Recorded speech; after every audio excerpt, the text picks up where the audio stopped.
ნახოთ რა მდგომარეობაშია შენი პირველი ჩაკრა. შენი ფუძისეული ჩაკრა არის საკმაოდ დისბალანსში ამ ეტაპზე. შენ თითქოს გაქვს შეგრძნება, რომ არ გაქვს საყრდენი სამყაროში და მუდმივად იცვლება შენი მდგომარეობა. ზოგჯერ შეიძლება თავს ძალიან სტაბილურად გრძნობდე, კმაყოფილი იყო შენი ფინანსური მდგომარეობით, შენი წარმატებით, მაგრამ ზოგჯერ პირიქით თავს ძალიან დაუცველად გრძნობ. ნახოთ რა მდგომარეობაშია მეორე ჩაკრა.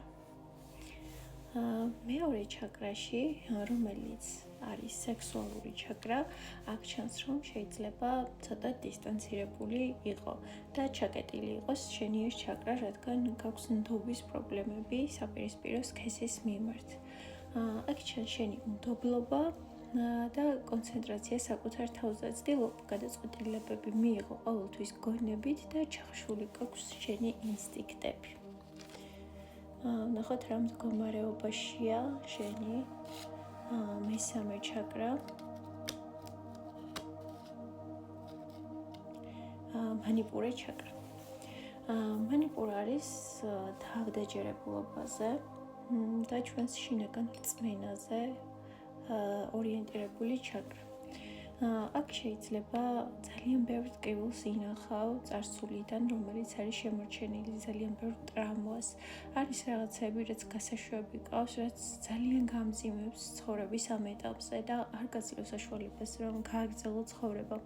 შეიძლება შენს გარშემო მართლა ძალიან ბევრი კარგი რაღაც ხდება, მაგრამ შენი წარსულის ტკივილები რაღაცნაირად გეთრავს და აქ ვიტყოდი, რომ ყველაზე მეტი სამუშაო ენერგეტიკულად არის მანიპურა ჩაკრაზე.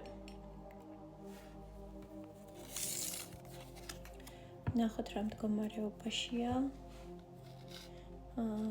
მანიპურების შემდეგ არის შენი გულის ჩაკრა.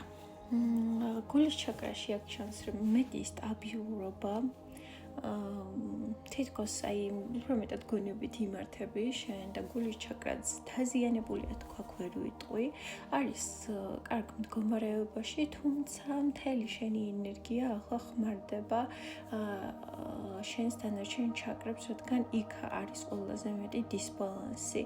ცდილობ მიიღო გონებით გადაწყვეტილებები და გულს არ ენდობი.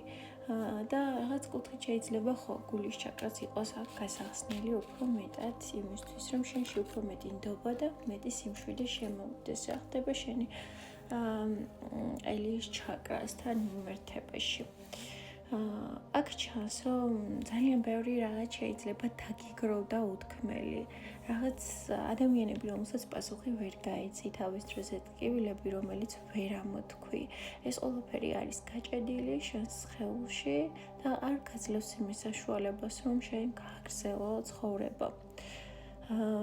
და კარგი იქნება აქ თუ უფრო მეტად ივარჯიშებ ყელი ჩაკრის გახსნაზე, იმით რომ შეგიძლია იმღერო, შეგიძლია იყვირო და რაღაცნაირად ეცადე, რომ ეს ხმის საშუალებით შენ დაგროვილი ტრამვები ამოუშვა და გათავისუფლდე ამისგან.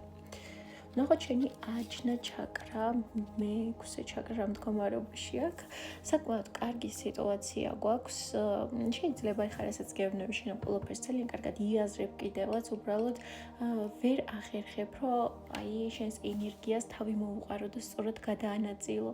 თუმცა შენი ინტუიცია ძალიან კარგად მუშაობს ამ ეტაპზე და ძალიან კარგად ხედავს შენს რესურსებს და შენს შესაძლებლობებს, რომელიც გაქვს და ინტუიციურად ძალიან კარგად გრძნობ შენს მომავალსაც, რა გელის მომავალში და იმის უნარიც გაქვს, რომ შენი წარსული გაანალიზო.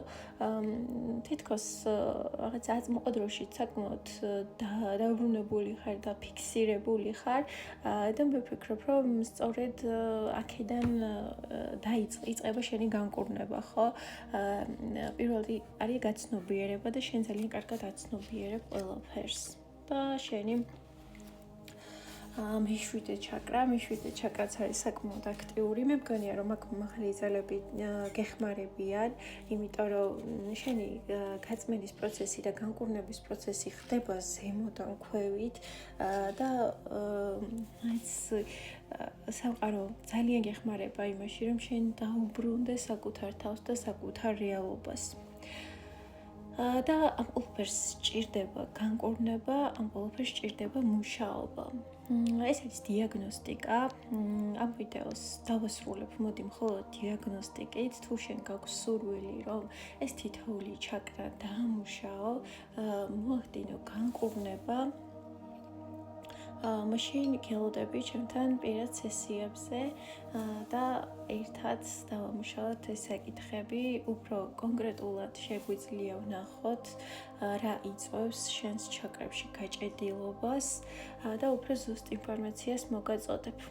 მეორე ვიდეოსაც ავტვირთავ, სადაც უკვე აი ამ ჩაკრების წმენდას დავიწყებთ და გამოთავისუფლებას დავიწყებთ და შეგიძლია ამ ვიდეოსაც უყურო.